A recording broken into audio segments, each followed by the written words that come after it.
Welcome to the Resilience Through Connection series. While we wait for everyone to get settled in, I'd like to remind you that the session slides can be found in the iEcho under the Content tab.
Welcome to the Resilience Through Connection series.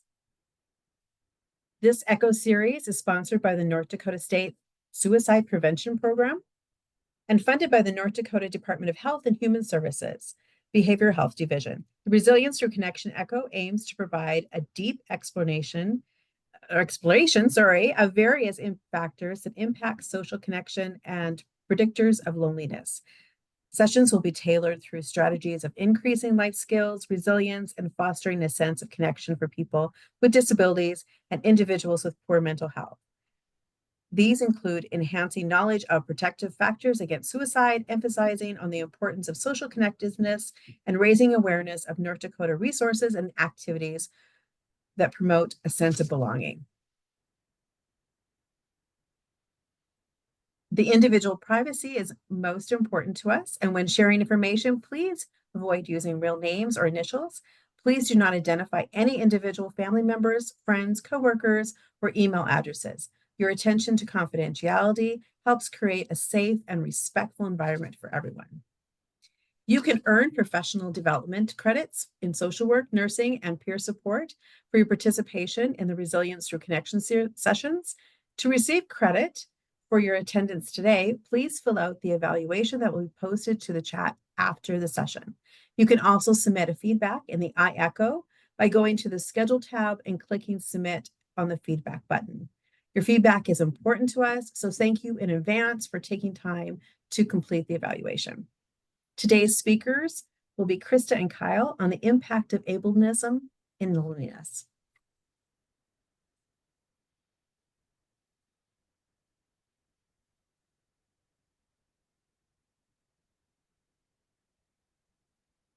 Thank you so much, Christine. Appreciate that introduction. So as we move into this next phase of the Resilience Through Connection series, I want to take a moment to kind of share where we're heading. So our earlier sessions really kind of honed in on some personal experiences and individual factors that can contribute to loneliness. Like we've talked about emotional literacy, coping skills, and relationship dynamics. But now we're kind of, the most of our upcoming sessions are going to be focused on shifting our lens. We're going to look at loneliness not as a personal issue, but as something that's shaped by a broader force like ableism, social polarization, and systemic barriers. So these next sessions are really about challenging this default narrative that we've all inherited, especially the ones that place the burden of connection on the individual. So the goal of this series really is to reframe loneliness not as just something to cope with, but something that we can address by changing the systems, the attitudes, and environments around us. So with that, today we're going to talk about the impacts of ableism and stereotyping on loneliness. So for our agenda today, we're going to first define ableism, and then we'll explore some new frameworks such like Maslow's hierarchy of needs. And we're going to do this to understand how people, particularly those with disabilities in this instance, might be expressing unmet needs through behavior. And then we're going to talk about how those ableist attitudes can impact someone's sensible on it. And finally, we'll finish up by talking about specific strategies that you can take to become an ally to people with disabilities. Next slide. So let's first talk about ableism though. So ableism is the discrimination of social prejudice against people with disabilities, and it's based on the belief that typical abilities are superior. At its heart, ableism is rooted in the assumption that disabled people require fixing and define people by their disability. Like racism and sexism, ableism classifies entire groups of people as less than and includes harmful stereotypes, misconceptions, and generalizations of other people with disabilities. So now we're going to take a look at what is ableism. So ableism can exist either at first at the institutional level, and this form is baked into policies, systems, and practices that shape entire sectors like education, healthcare, and employment. Now, medical ableism exists in healthcare, and there is in that model, disability is often seen only as something to diagnose, treat, or fix. This can lead to clinicians overlooking a patient's quality of life because, quote, they won't benefit. And educational ableism exists in schools and it might segregate students with disabilities into separate classrooms will lower academic expectations based on assumptions about ability instead of support inclusive practices and universal design for learning. It can also exist on the interpersonal level. This is ableism that takes place in social interactions, in relationships with friends, family, coworkers, and strangers. A parent might insist on intensive therapy to aim at, quote, normalizing the child's behavior rather than supporting the child's identity and autonomy. And on the internal level, internalized ableism is when a person consciously or unconsciously believes in the harmful messages they hear about disability and then applies them to themselves. For example, someone might push themselves to exhaustion trying to pass as a non-disabled person, even if it worsens their condition because of internalized ableism. This internalized ableism can also affect self-worth, identity, and mental health, and it's often reinforced by the interpersonal and institutional messages around us. Yeah, thanks, Kyle. And I remember when you and I first learned about internalized ableism, like it was just like this moment of, oh my gosh, like I couldn't believe that it took us this many years to actually have a name for this concept. So Yeah. yeah, So, a personal story about it, and I didn't even realize it was a thing until I started working at the center. And then I started causing me to go back in my life and realize that a lot of my, negative self-talk was just internalized ableism manifesting itself. Yeah, exactly. And this graphic here kind of shows what some of those internal statements can look like. But let's talk about what ableism looks like in interpersonal relationships. So I'm not going to read all of these for the sake of time, but I do want to highlight ones that I have witnessed throughout my lifetime and my career. So on the left-hand side, second one down, saying that you don't look disabled or sick.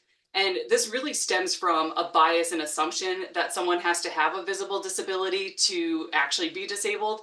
And messages like this are just incredibly damaging, especially for people with chronic illness, because they feel like they have to prove their disability.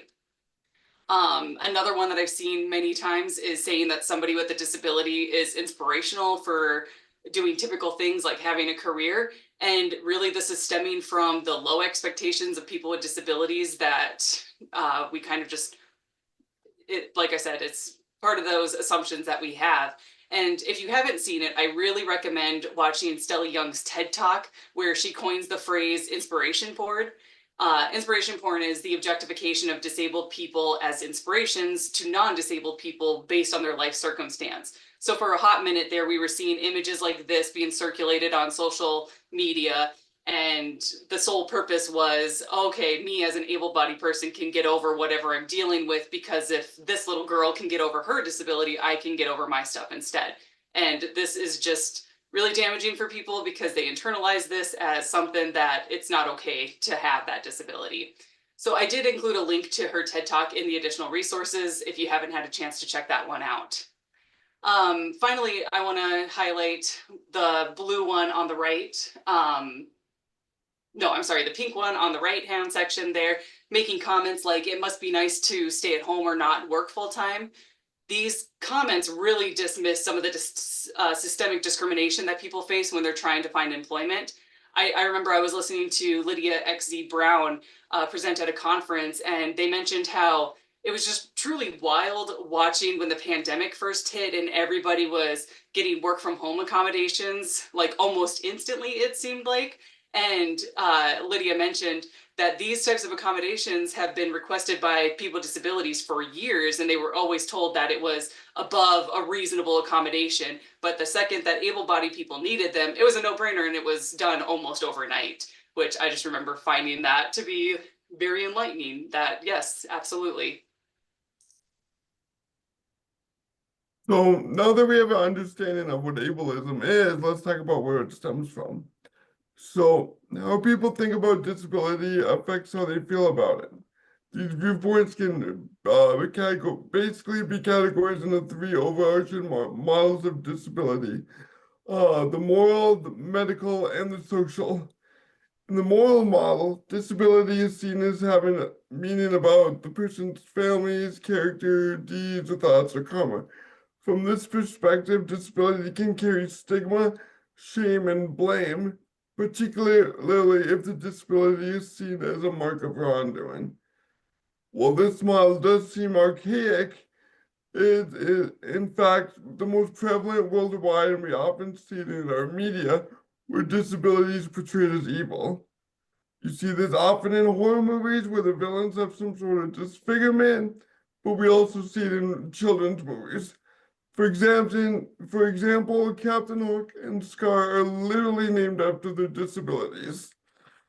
Now, the medical model views disability as a direct result of abnormalities in the body or mind, which it aims to cure. From this perspective, the goal is to return the system or function as close to quote-unquote normal as possible.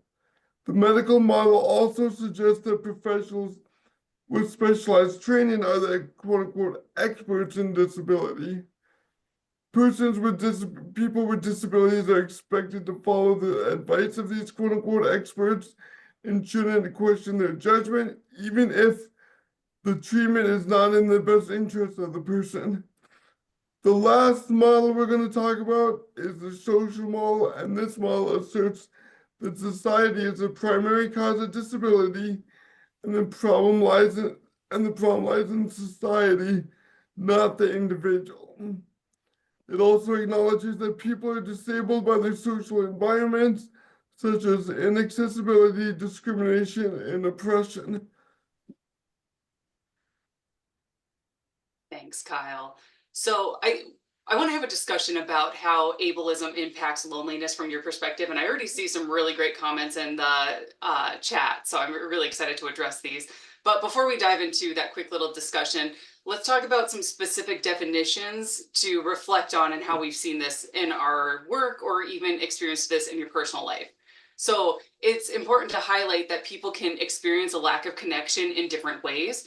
And research often categorizes this in terms of loneliness and social isolation. So the two are related, but they're not the same. So social isolation, it's more about the number of connections that you have, like how often you interact with other people or belong to social groups. Whereas loneliness, on the other hand, it's more about how you feel. Like it's just this painful sense of being disconnected, even if you're not physically alone. When I worked for a disability service provider, I worked with plenty of people that lived in congregate settings with, 6 to 10 roommates, and they would still express that they didn't feel like they had enough friends and social connections in their life because they didn't have an actual relationship with people that were in their space. So I got these definitions from the 2023 Surgeon General's advisory called The Epidemic of Loneliness and Isolation. We actually used this report to develop quite a bit and guide our efforts within this series. And this report was fascinating. Like, it highlighted that people with disabilities and individuals with poor mental health are at the highest risk of experiencing loneliness.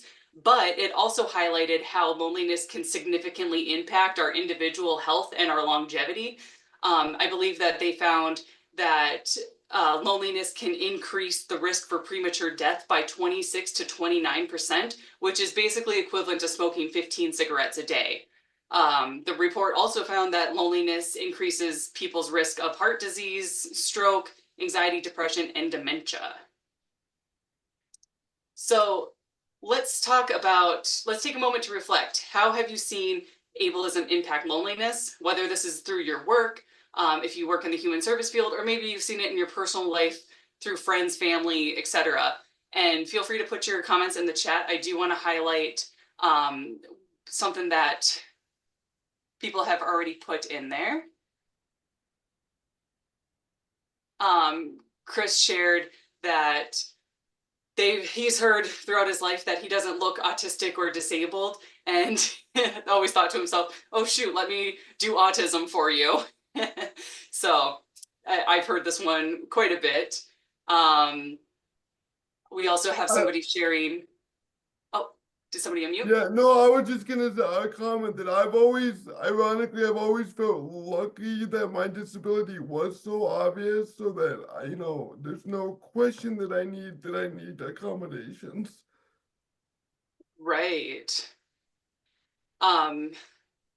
We also had somebody share, you don't look like you have a brain injury, or you're too young for a cane, and they kind of expect a full breakdown of their medical history, and then tell them to do yoga. I'm so sorry that is your experience. I've heard that before, and it's unfortunate that we're still having these conversations.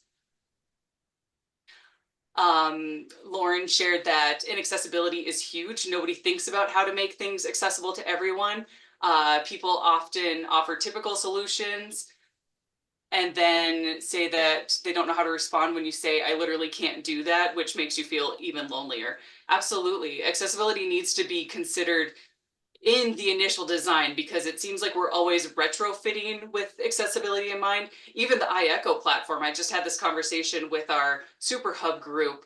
It's not accessible to screen readers, so now they're trying to retrofit it to be able to work with screen readers, whereas we wouldn't have had this issue if that was just considered in the beginning when it was being developed. We have somebody share that people don't understand the impact of ADHD, and how much people actually struggle with it. That's one of those hidden disabilities that people kind of overlook and don't take into account. Paula, thank you for sharing. Her children face loneliness with the turnover of paid staff in their lives. Absolutely, because people do develop relationships and friendships, and it's so devastating when people move on.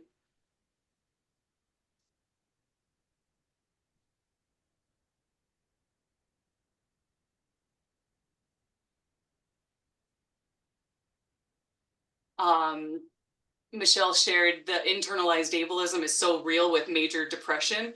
I could go to a social event. It's not like there's anything actually wrong with me. Yeah, absolutely. Well, thank you all so much for sharing. We're going to go ahead and move on, and feel free to keep adding your comments into the chat. So now that we have this basic understanding of ableism, let's talk about how we can take a fresh look at how we understand loneliness. And we're going to use Maslow's hierarchy of needs. So this theory is based on this idea that humans have a set of needs that kind of build on each other, starting with basic things like needing food and safety, which you can eventually start to move up to meeting needs of love and belonging, self-esteem, and finally self-actualization. And there have been additional needs added to this theory, but we're going to kind of stick with this basic concept to begin with. And I do want to highlight that some of the criticisms of this theory are that needs are not met in this linear model as it suggests. It's not like you meet your physiological and safety needs and then you can move on to feeling love and belonging. Everything is very fluid, and you can meet all of these needs and be at that self-actualization phase, but then all of a sudden it all crumbles underneath you because of life circumstances. So keep that in mind, but I think that this is a really great way to look at things, because one common issue that we see in the disability field is how do we support maladaptive or challenging behaviors? And the focus is always around how do we change that behavior? And I see the approach that's often used is applied behavior analysis, or ABA, which really focuses on how do we reinforce positive actions so that we can reduce challenging behaviors. However, I think that we can have a better approach if we were to combine that with a theory like Maslow's hierarchy of needs, and we reframe our thinking from what's this function of this behavior to what need isn't being met here. So Maslow's framework, it gives us just this more human-centered lens, and it allows us to ask more empathetic questions. So we can move away from how do we stop this to what are they trying to communicate? Are they trying to communicate that they don't belong or that a need isn't being met? So I found a video that can explain this theory much better than I can, so we'll take a moment to watch this out. Or watch this. Nuts.com is a snacking utopia. Can you hear that? We have supplier relationships from all over the world. I actually don't. Maslow's hierarchy of needs is a motivational theory in psychology comprising a 5-tier model of human needs. The 5-step pyramid model proposes that base needs must be met before higher needs can be tackled. If a base need is not met, an individual's drive, desire, and motivation will be to meet that base need, not a higher need. Let's look at each need in order. Then later in the video, I'll show you exactly what this hierarchy means for motivation and self-development. The base level on the hierarchy is physiological needs. This level encompasses all the needs that are fundamental to human survival. Without these, the human body cannot function properly and may eventually deteriorate. Examples of physiological needs include air, food, water, warmth, sleep, and clothing. These are the most primal needs and take precedence over all other levels of needs. Once an individual's physiological needs are met, the second level of Maslow's hierarchy comes into focus: safety needs. These needs relate to the desire for security and stability in one's environment. This includes not just physical safety, but also financial and emotional safety. Examples are security of employment, health, and personal property. The third level on Maslow's hierarchy is love and belongingness needs. Humans have an inherent desire for interpersonal relationships and a sense of belonging. This level emphasizes the importance of friendship, intimacy, trust, and acceptance, receiving and giving affection and love, and being a part of various groups such as family, friends, and colleagues. The fourth level is esteem needs. This revolves around the need for respect and recognition from others, as well as self-respect and a sense of accomplishment. There are two types of esteem needs: the need for the respect of others and the need for self-respect. Examples of respect from others include recognition, attention, and appreciation. Examples of respect for self include belief in your own competence, ability, and self-worth. The pinnacle of Maslow's hierarchy is self-actualization. This level represents the realization of personal potential, self-fulfillment, and the pursuit of personal growth and peak experiences. It is about becoming everything you are capable of becoming. Examples include pursuing creative activities, seeking spiritual enlightenment, and striving for personal growth and transformation. The main way in which this hierarchy is used today is in thinking about how to ensure people's needs are met in order for them to thrive and flourish. In the classroom, for example, teachers need to focus on ensuring students feel a sense of safety and sense of belonging in the classroom. With these lower needs met, the students may be able to focus on developing self-esteem and working on higher-level creativity tasks. A teacher might also observe a child misbehaving and, instead of rushing to punishment, they could reflect on which base needs are not met, which could be the base cause of the misbehaviour. For example, the child may just be tired or missed breakfast. By addressing these base needs, the child's misbehaviour may subside. This same mentality can be applied in the workplace, healthcare settings, and personal relationships. For more on Maslow's hierarchy,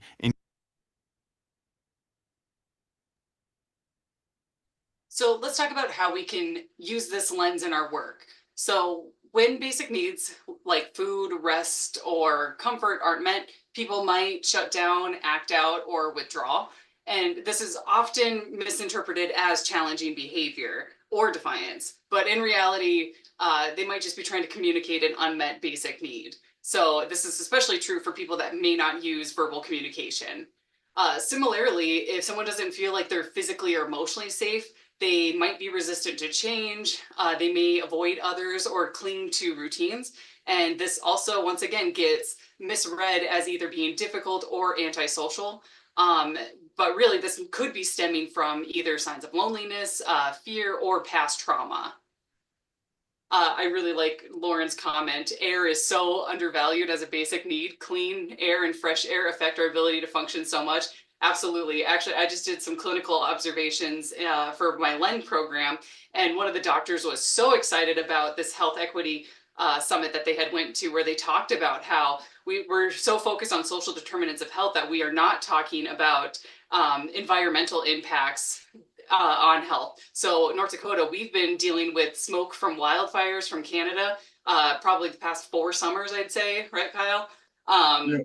And it's wild how much that actually impacts your health. So I appreciate your comment, Lauren.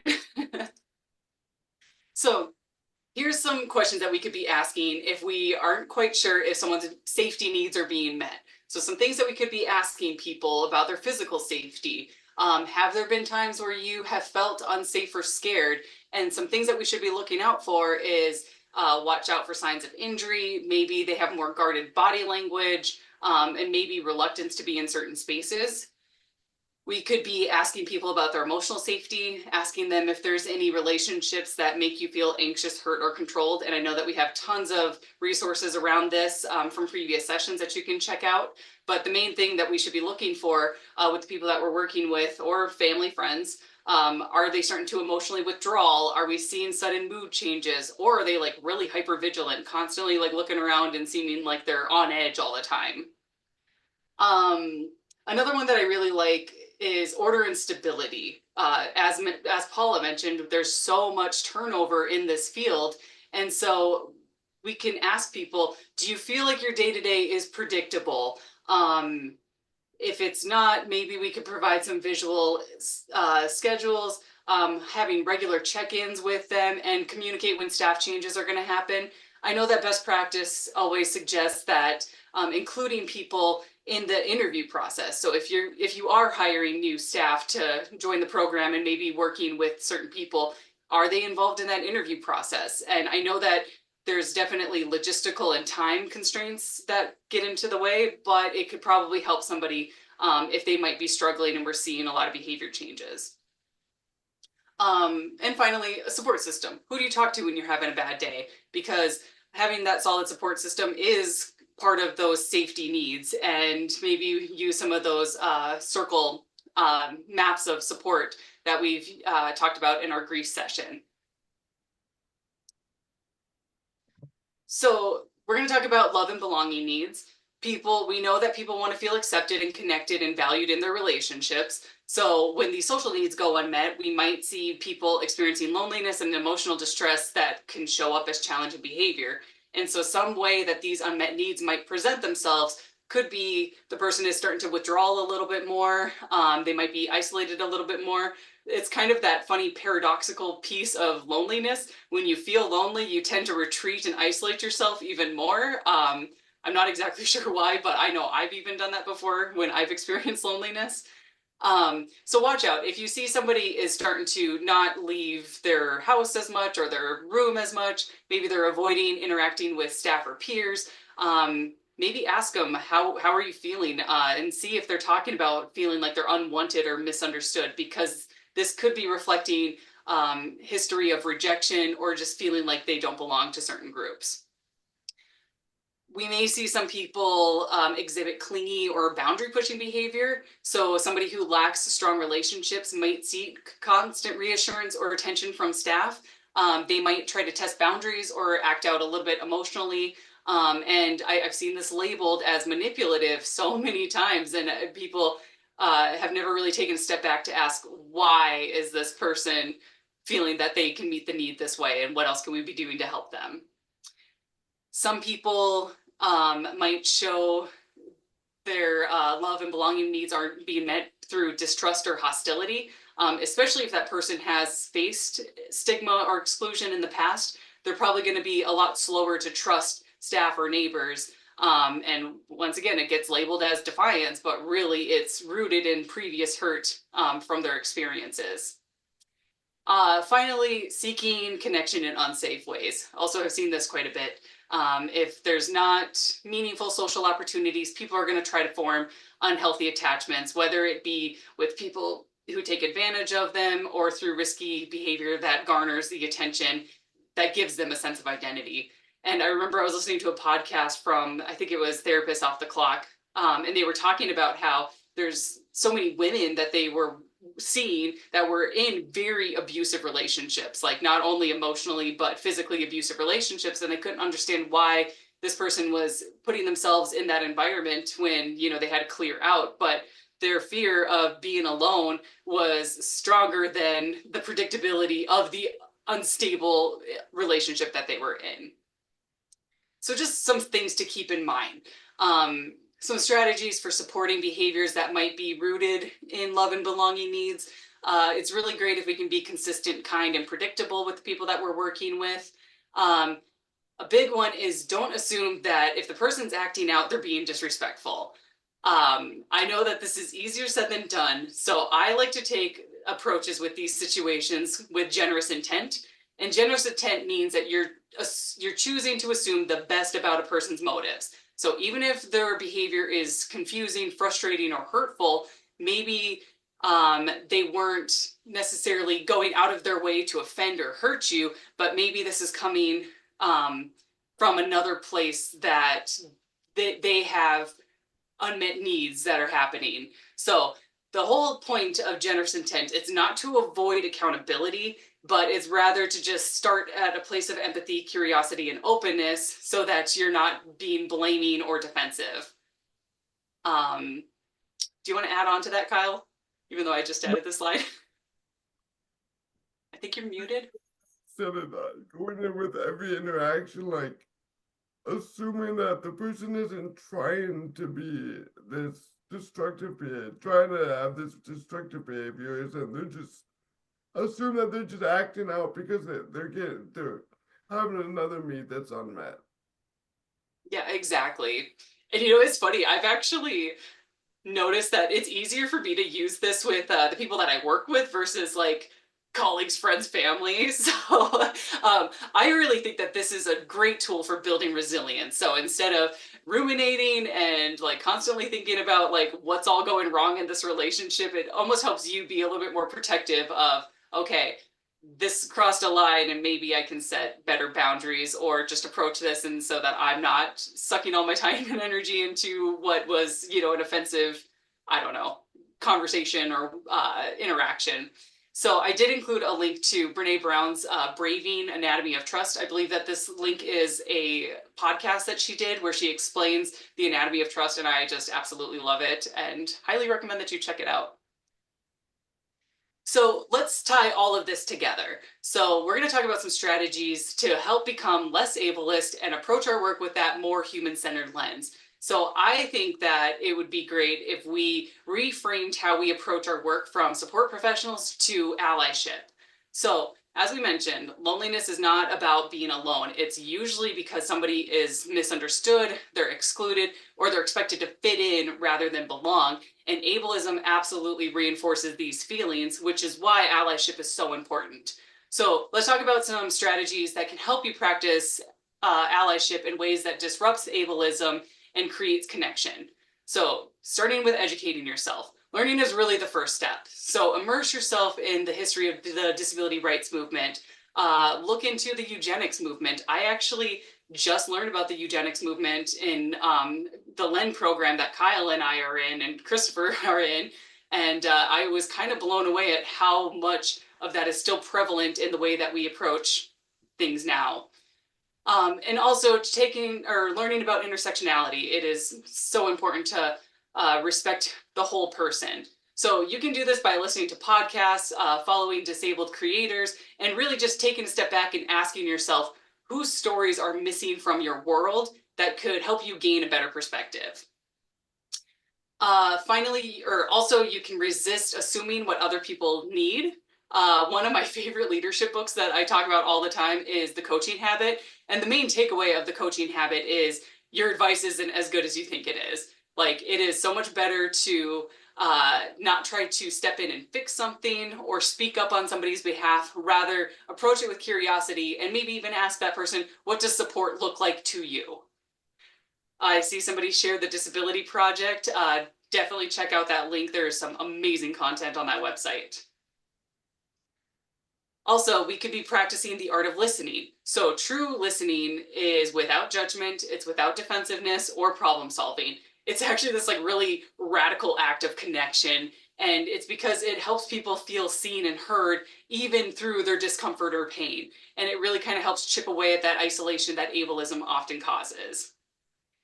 Also, we could make sure that we are not putting people into boxes. So each of us holds multiple identities. It could be tied to our race, gender, disability, our class, our culture, and so much more. So allyship is really about creating the space for the full complexity of that person's identity without trying to simplify it or sanitize it.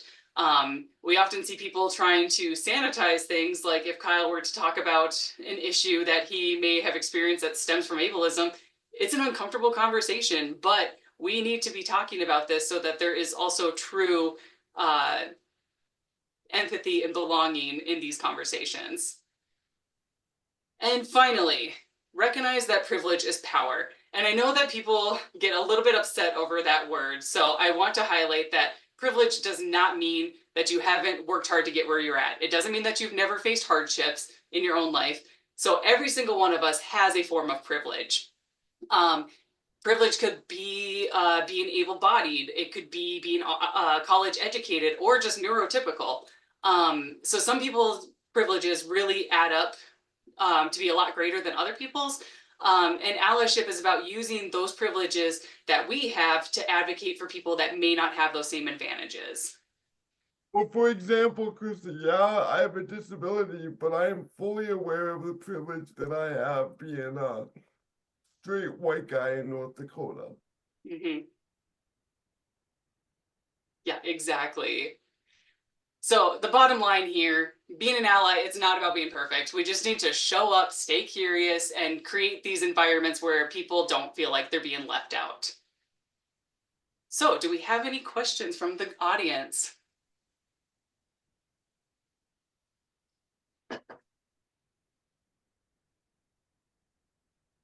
Chris shared that he's partially Latino, but he could pass for a white guy in Utah. So he has the privilege from those two things and being more able-bodied in some ways than average. Yeah, thank you for sharing that.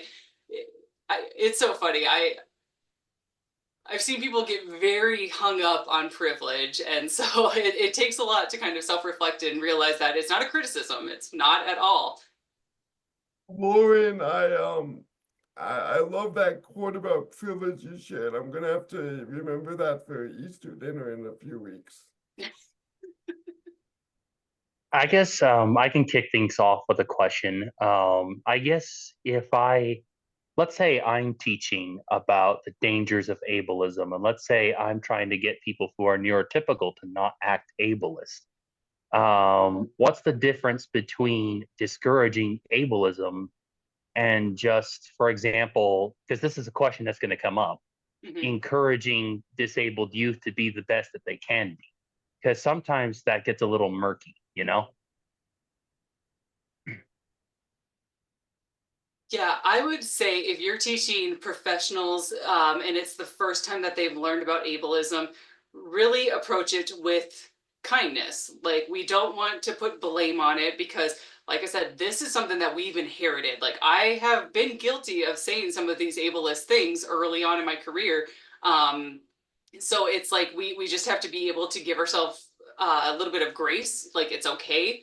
And as long as you are just comfortable with admitting and making amends, like admitting where you could have done better and making amends and trying to fix it, like that's kind of how we typically approach when we talk about ableism. So it's not like, if you've said these things, you're a terrible person. No, it's like, this is unfortunately the society that we've grown up in. So I like to the phrase "you catch more flies with honey" comes to mind. That if you go in there and not assuming that everybody like is coming from a negative headspace, I think you're gonna have a lot more better get a lot more results than if you would go just in there accusatory. Mhm.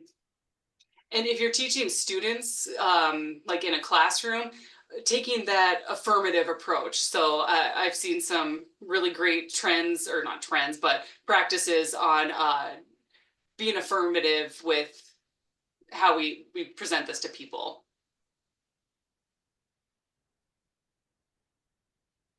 So somebody shared, systems of oppression don't get made overnight by one single person. So dismantling them or making things better can't be done that way either. It takes time, practice, and many, many hands. Absolutely.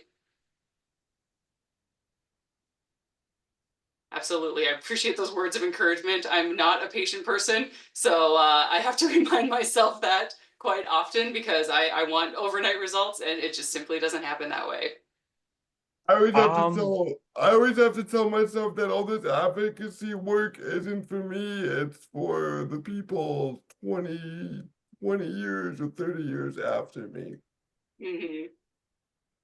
I guess another question I got, to kind of keep the ball rolling, I guess, is this is directed at both of you. So if either one of you has an answer you can supply, great.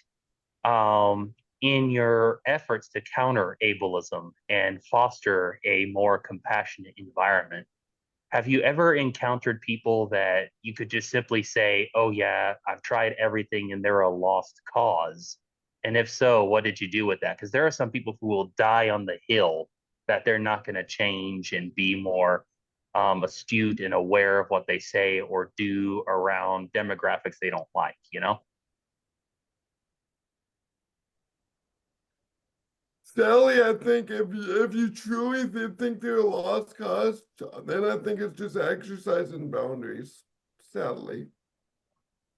I agree, Kyle. I mean, if that's that person's takeaway, I mean, how do we put ourselves in a safer environment where, like, okay, your sense of belonging is not going to come here. You're just going to exhaust yourself if you continue to try to change these perspectives. And if the person's not willing, it's really great to find some sort of commonality with people. Like, I've learned that if you are at polar opposites on a disagreement, you're better off trying to find commonalities to be able to have a conductive conversation or productive conversation versus like, I just need this person to see my perspective and believe it and run, like, no, we're not approaching it that way. We need to find common grounds here. But if you have to walk away, you have to walk away. Yeah, that makes So sense. Especially in the age where it's prominent that people have cult mentality or an us versus them mentality, um, which somehow has managed to become more prevalent than ever. So you're gonna bump into it at least once in your life, sometimes even once a day, as I did in St. George. yeah, yeah. And honestly, that is a whole session, and we do have a session coming up in 2 weeks on social polarization. So if you're interested in learning more about that, tune into that episode or that that session. That episode, nice plug. This is our unofficial podcast. So here's some additional resources for you all to check out. As mentioned, the slides can be found in iEcho under content. Um, and also some additional resources here. This is Lydia X.C. Brown, who I've talked about multiple times throughout this presentation, just one of my favorite advocates. And thank you all so much. We just appreciate you taking the time to be here today and to have these, tackle these difficult topics. So I'm really excited to introduce our next presenters, our case presenters for today. We have some folks from the Advocates Leading Their Lives group, which is a statewide advocacy organization for people with disabilities. They're going to talk about their work and how you can also get involved. So we will go ahead and pass it on over to Carol, Cheryl, I believe, Liz, Richard, and Heather.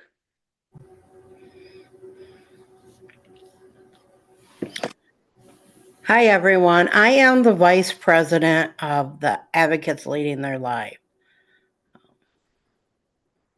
Hi, my name is Cheryl Pierre. I'm the President of All Leading Their Life. Hi, I'm Richard Kraft. I'm Committee Chair of All. I'm Heather Martel Forder. I am Treasurer of All.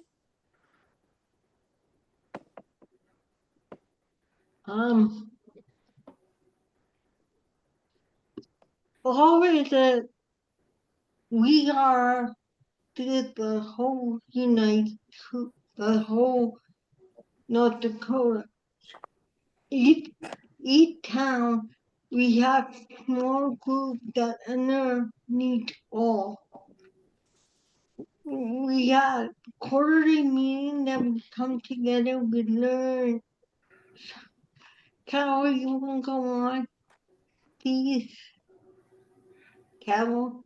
Yes, Advocates Leading Their Lives is an exclusional group, will be placed to learn how to self-advocate for yourself and advocate for others. We learn to write testimony and improve our communities and state. You can make life better for not only yourself, but for others as well. You will be able to join us on quarterly meetings where we learn and fun and merge. Classes are provided for you to have an even better learning experience.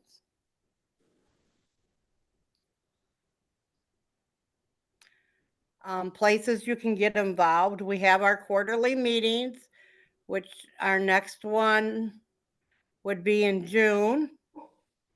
And then we have one in September and December. We have a partners in policy making, where you spend weekends learning how to become a board member or how to make policies and how to make changes. Mhm. We just had our Power Up Your Voice conference. Yep. That was in Fargo this year. Yep. We have a support for all. It's a link that we do on Zoom, and anybody throughout the whole United States can get on, and we kind of try to help support somebody if they've got questions. There's been a lot of people with all the Medicaid and Social Security stuff that have gotten on that, and it's not just to help people. I mean, we want to help people in North Dakota, but we have had a couple from Utah join us, just so that they, and we're out there to support everybody. Yep. And then we do our Disability Awareness Day and at our state capitol every 2 years, because we only do it when our legislators are in session, and they only meet every 2 years.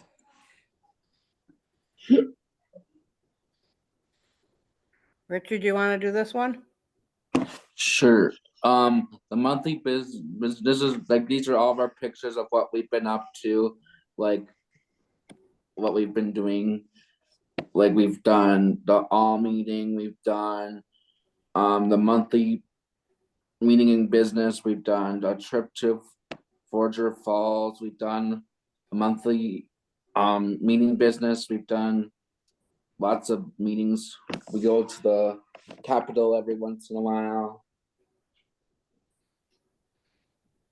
And mostly we were just basically we've been kind of busy with legislators right now.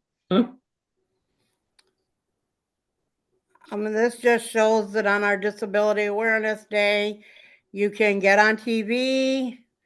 We have booths that you can visit that are all kinds of different booths. And you can listen to people's stories, and you can actually sit on the legislative floor with a legislator. And sometimes they'll even let you push the button. So somebody with a disability, they really like that fact that they can get on the floor with Richard's it's done that a great. couple times. Heather did it this year. At this year's Disability Awareness Day, Cheryl and I and Liz actually got to meet with the governor of state of North Dakota and try to see if he could come to one of our quarterly meetings, and so that everybody could know and try to find out whether he supported people with disabilities or if it was going to be a and that was a really good meeting to have with the governor. This day is a great day. It is very where good. everybody come together and they can talk to each other, get to know each other, work with each other. That really matter to us. That they've all had a platform. So we have a platform in Canada to our legislation. This what we are so important to us. So this day is very important to get to know the legislature. And we've been working hard with our Social Security and Medicaid. So people have been writing the stories, and so yeah. And the legislators really like to hear the stories, and you don't tell them a story that's you heard. They want to hear your personal. I mean, I've went down there and I got a legislator to cry over my story, and it was just, he's like, well, I never thought that happened. And yeah, I'm not going to go into my story today, but and it was really nice, so you go in there and you tell your personal stories that you've had. Next slide.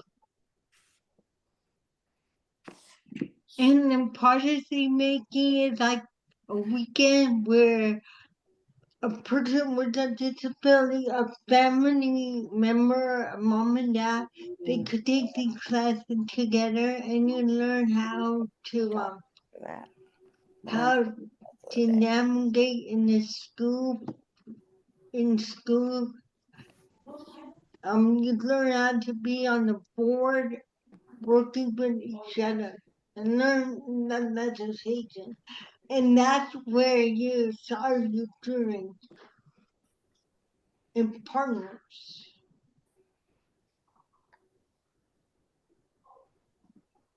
And the support is a weekly meeting. We get support from each other. We share what we struggle with, share success and advocate stories.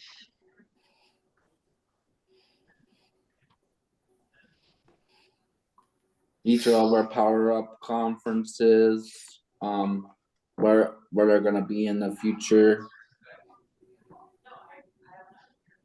And yeah, yeah, these are our last meetings.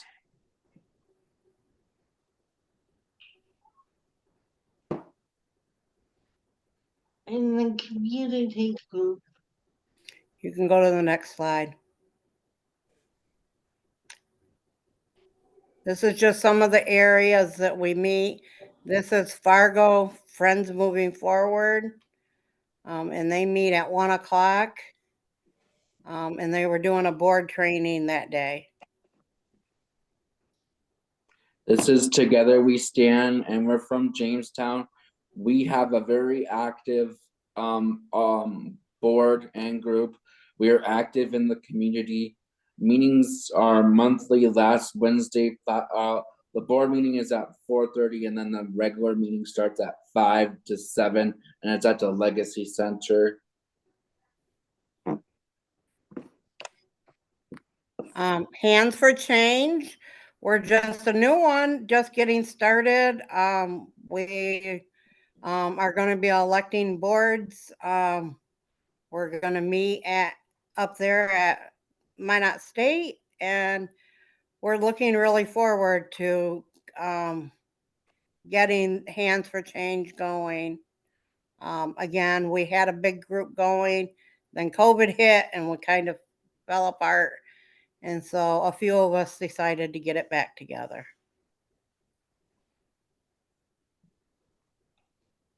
And Some of the some other, other you can go, Sarah. group is Grand Fork, Grappin, and Berlin, and Harvey, and Wilson. Wilson is meeting like every quarterly for now, but until we get started. But Wilson is very excited to have a group in Wilson.